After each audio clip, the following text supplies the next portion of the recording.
Understanding the phrase, icy grip, a guide for English learners.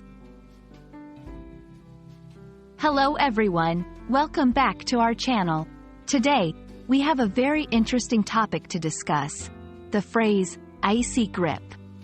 This phrase might sound a bit mysterious at first, but by the end of this video, you'll understand what it means and how to use it in your conversations.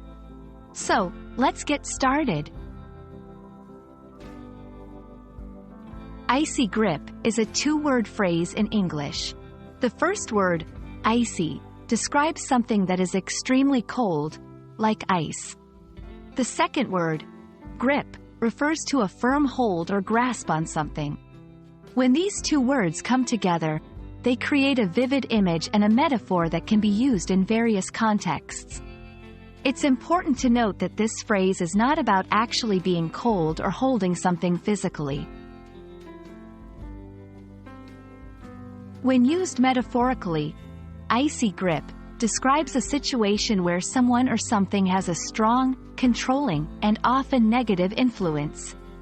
It's like saying that this influence is so strong and cold, it's as if it has a firm, icy hold on a person or a situation.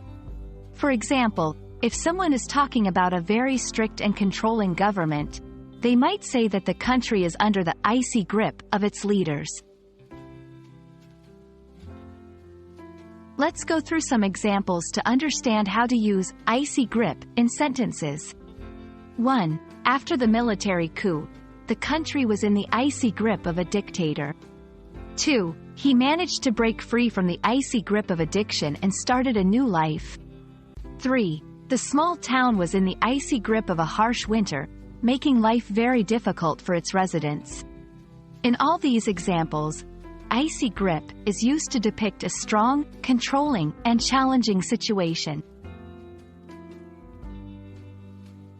When using icy grip in conversations, 1. Make sure the context is appropriate, as it usually depicts a negative or challenging situation.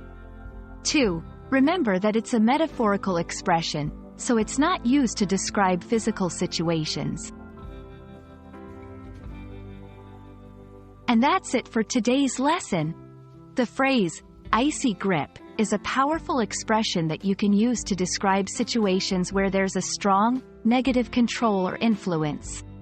Remember the examples and tips we discussed, and you'll be able to use this phrase confidently in your conversations. If you found this video helpful, please give it a thumbs up, and don't forget to subscribe for more language learning content. Until next time, keep practicing your English, and have a great day.